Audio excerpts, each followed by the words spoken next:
ताजिर transporters और poultry associations मुत्तहद 19 जुलाई को मुल्की पहिया जाम हड़ताल का ऐलान। पूरे पाकिस्तान में सप्लाई बंद। ट्रांसपोर्ट एसोसिएशंस ने हड़ताल की कॉल दे दी। वज़ीर ख़ज़ाना ने नुमाइंदों को आज मुज़ाकरात के लिए बुला लिया। सदर मलिक शेर खान ने कहा, ट्रांसपोर्ट बरादरी ताजरों के साथ है। अगर ताजिर कहेंगे हड़ताल बढ़ानी है तो हम हड़ताल को मज़ीद बढ़ाएंगे। वज़ीर ख़ज़ाना कराची आकर भी हमसे मुलाकात नहीं कर रहे। सदर chamber of commerce and industry ने 19 जुलाई हड़ताल की हिमायत का ऐलान कर दिया। सदर फजल मुकीम खान ने कहा, हड़ताल पुरअमन लेकिन बामकसद होगी। पाकिस्तान पोल्ट्री एसोसिएशंस भी 19 जुलाई की मुल्कगीर हड़ताल में शामिल होगी।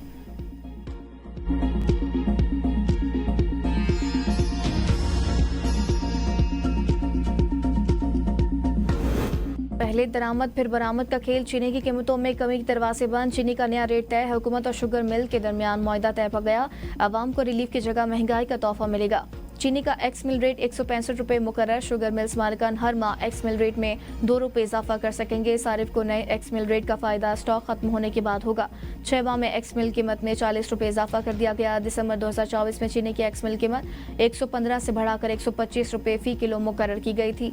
वजारत ग़िज़ाई तहफ़्फ़ुज़ के मुताबिक सूबाई हुकूमतें सस्ती चीनी की दस्तयाबी यकीनी बनाएंगी। हुकूमत ने 7,90,000 टन चीनी बरामद करने की इजाज़त दी थी। चीनी की डबल सेंचुरी। मुल्क के मुख्तलिफ शहरों में चीनी की कीमत को पर लगाए। हुकूमत खामोश तमाशाई। नर्ख अवाम की पहुंच से दूर होने लगे। कहीं चीनी 190 रुपये फी किलो तो कहीं 200 रुपये फी किलो तक जा पहुंची। प्राइस कंट्रोल कमेटियां गायब। मुनाफाखोर सरगर्म। चीनी बुहरान ने आवाम को चकरा दिया। शहरियों का जिले इंतजामिया से फौरी नर्खनामे जारी करने का मुतालबा। कहा, प्राइस कंट्रोल कमेटियां मुतहरिक की जाएं ताकि मसनूई महंगाई को रोका जा सके। दरामद बरामद के चक्कर में आवाम को अरबों का चूना लग गया। हुकूमत ने चीनी दरामद में शुगर माफिया को टैक्स में भी रिलीफ दे दिया। चीनी की डबल सेंचुरी का जिम्मेदार कौन? वज़ीर ख़ज़ाना मोहम्मद औरंगज़ेब का बढ़ती कीमतों पर जवाब देने से गुरेज। प्रेस कॉन्फ्रेंस में कहा, चीनी की कीमतों में उतार चढ़ाव मामूल की बात है। मईशत मुस्तहकम, ग़िज़ाई अशिया की कीमतें कम ज़्यादा होती रहती हैं। मुल्क में फौरी तौर पर शरह नमू में इजाफा हुआ, लेकिन ऐसा करना ज़र मुबादला के ज़खायर पर शदीद दबाव का बायस बनता है, जिससे मईशत दोबारा गैर मुस्तहकम हो सकती है। चीज़ों को रेगुलेट करना होगा। बुनियादी ग़िज़ाई अशिया की कीमतों को माहाना बुनियादों पर मॉनिटर कर रहे हैं। जितनी गुंजाइश थी तनख्वाहदार तबके को टैक्स में रिलीफ दिया। हुकूमत ने अपने अखराजात में कमी की है। FBR को गिरफ्तार करने का इख्तियार दिया गया था, जो वापस ले लिया गया। इस वक्त FBR की मुकम्मल ट्रांसफॉर्मेशन जारी है।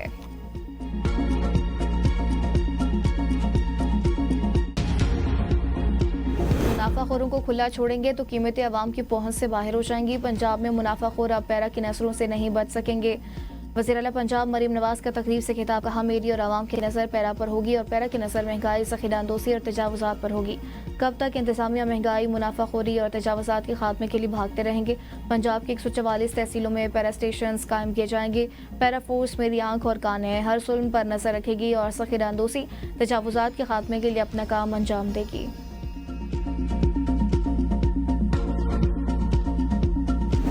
भर में मुसलधार बारिश। मानसून कयामत बनकर टूट पड़ा। मुल्क भर में 50 बच्चों समेत 100 से ज्यादा अफराद शहबाग, 211 जख्मी, 145 घर मुकम्मल तबाह हो गए। नेशनल डिजास्टर मैनेजमेंट अथॉरिटी के मुताबिक 26 जून से 13 जुलाई तक मुल्क के मुख्तलिफ मकामात पर बारिश और हादसात में 50 बच्चे, 38 मर्द और 18 खवातीन शहबाग हुए। 10 किलोमीटर से ज्यादा सड़कों और 9 पुलों को नुकसान पहुंचा। सबसे ज्यादा जानी नुकसान सुबह पंजाब में हुआ, जबकि ज्यादातर हलाकतें करंट लगने से हुई। पंजाब में मानसून बारिशों के बाद 44 अफराद शहबाग और 134 जख्मी हो चुके। सूबे में बोसीदा मकानात गिरने से 27, आसमानी बिजली गिरने से 5, करंट लगने से 4 और नहाते हुए डूबकर 8 अफराद शहबाग हो गए।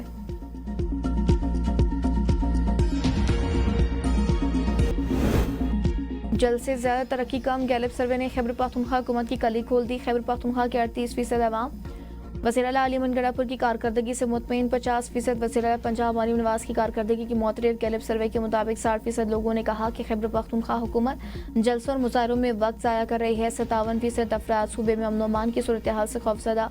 52% के मुताबिक तरक्याती फंड्स करप्शन की नजर हो चुके। 67% शहरियों का हुकूमत पर रोजगार के मौके न देने का इल्जाम, जबकि 73% ने सरकारी नौकरियों में मेरिट की बजाय सिफारिश को तरजीह दिए जाने की शिकायत की।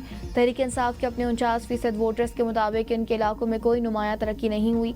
49% अफराद को बिजली की किल्लत या खराबी का सामना। सर्वे के मुताबिक 77% नौजवानों को पार्क्स और 81% को लाइब्रेरी की सहूलत मुयसर नहीं। 63% अफराद को सेहत की सहूलत मुयसर है। सर्वे में कहा गया कि तहरीक इंसाफ के 13 साल के दौर में सड़कें और ट्रांसपोर्ट बेहतर हुई, ताहम 2024 के बाद तरक्की की रफ्तार सुस्त रही।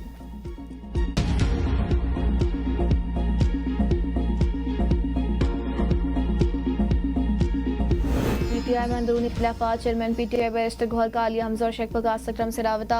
बैरिस्टर गौहर ने रहनुमाओं को इख्तिलाफी बयाना देने से रोक दिया। कहा पार्टी फोरम मौजूद है, मसाइल फोरम पर डिस्कस करें। किसी रहनुमा को शिकायत है तो मुझे बताएं, मैं नौवान मामला वाली पीटीआई के सामने रख दूंगा। आलिया हमजा के बयान के बाद शेख फकास अकरम का ऑडियो पैगाम मंजर आम पर आ गया। मुबैना ऑडियो में शेख फकास अकरम आलिया हमजा के रवैये पर नाराजगी का इजहार कर रहे हैं। शेख फकास अकरम ने ऑडियो पैगाम में कहा, आपने मेरा मैसेज सयाको सबाक से हटकर मीडिया के साथ शेयर किया, ये नाकाबिले बर्दाश्त है। आप किस किस्म की खातून हैं? आप लोग मीडिया के इतने भूखे हैं कि मेरे मैसेजेस लीक कर रहे हैं। मैं इन्हें असल हकायक बताऊंगा कि कोर कमेटी में आपके कहने पर क्या किया। पीटीआई से इख्तिलाफ खत्म नहीं कर रहे, चाहते हैं ताल्लुकात में मियाना रवि रखी जाए। सरबराह चयूआई मौलाना फजल रहमान की 4 सदर में मीडिया से गुफ्तगू। अपोजिशन के किरदार पर शदीद तहफ़्फ़ुज़ात का इज़हार करते हुए कहा, सूबे में अपोजिशन के साथ इन हालात में कैसे चले। अपोजिशन जमातें अरकान की रुकनियत मुअत्तल कराने के लिए अदालतों से रुजू कर रही हैं। मुस्लिम लीग नून ने भी हमारे खिलाफ अदालत का दरवाज़ा खटखटाया है। नून लीग को अंदाज़ा नहीं कि उनके इस इक़दाम से फ़ायदा किसको हो रहा है। मदारिस बिल पर हुकूमती इत्तेहाद की बदनीयती ज़ाहिर हो सकी। JUI आज भी मिसाक़ जमहूरियत पर कायम सियासतदान मिसाक़ जमहूरियत पर अमल करें तो बेहतर माहौल पैदा हो सकता है। शहरियों के जान माल की हिफाजत रियासत की जिम्मेदारी है।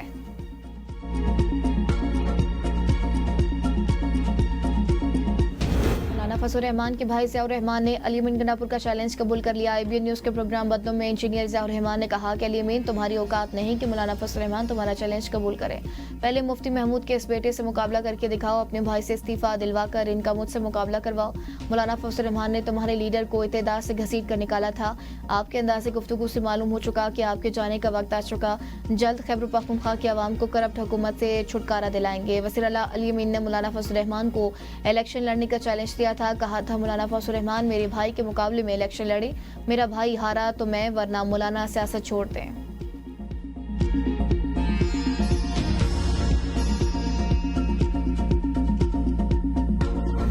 बानी पीटीआई ने 5 अगस्त कहा, गंडापुर ने 90 दिन तजाद वाज़े है। वज़ीर दिफा ख्वाजा आसिफ के ABN न्यूज़ से गुफ्तगू कहते हैं, 90 दिन पाकिस्तान में वैसे ही बदनाम हो चुके हैं। अगर गंडापुर बानी पीटीआई से हटकर ऐलान कर रहे हैं तो खुद जाने। पीटीआई का पावर शो पुरअमन रहा, किसी ने मुदाखलत नहीं की। सियासी सरगर्मियाँ पुरअमन हों तो जरूर जारी रहें। मिर्ज़ा अफरीदी को नहीं जानता, सिर्फ नाम सुना है मिर्ज़ा अफरीदी मालदार हैं, शायद बोली लगा दी हो। मौलाना फजल रहमान एक मुस्तनद और मजबूत सियासी कुव्वत है। पीटीआई का खैबर पख्तूनख्वा में वो सियासी होल्ड नहीं रहा जो माजी में था।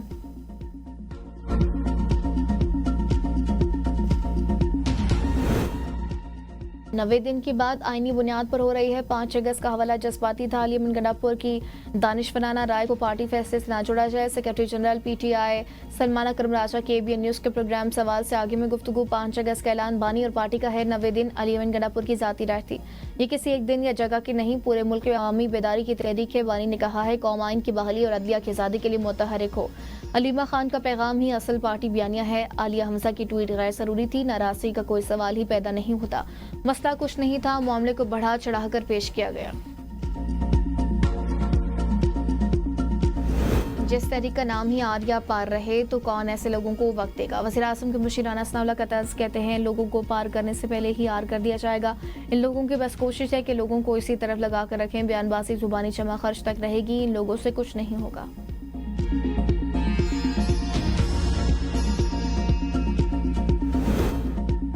नई शनाख्त के साथ नया आगाज, फ्रंटियर कांस्टेबलरी या फेडरल कांस्टेबलरी होगी। सदर मुमलिकत ने फ्रंटियर कांस्टेबलरी रीऑर्गेनाइजेशन ऑर्डिनेंस 2025 जारी कर दिया। फेडरल कांस्टेबलरी को आज़ाद जम्मू कश्मीर गिलगित बल्तिस्तान में भी काम करने का इख्तियार हासिल होगा। वज़ीर मुमलिकत तलाल चौधरी की कमांडेंट FC रियाज नज़ीर के हमरा प्रेस कॉन्फ्रेंस करते हुए कहा, फ्रंटियर कांस्टेबलरी अब फेडरल कांस्टेबलरी होगी। FC में भी अब पूरे पाकिस्तान से लोग भर्ती किए जाएंगे। FC के हवाले से ऑर्डिनेंस जारी कर दिया गया। 18वीं तरमीम आनी स्ट्रक्चर देखते हुए FC का नाम बदला गया। कमांडेंट FC रियाज नज़ीर का कहना है, FC के 41 विंग्स होंगे। FC को 6 डिवीजन में तकसीम किया जा रहा है। फेडरल कांस्टेबलरी की ऑपरेशनल जरूरियात को विफाक पूरा करेगा। FC जिस एक्ट के तहत काम कर रही थी उसको 100 साल से जायद गुजर गए। ये फोर्स पुलिस नहीं है।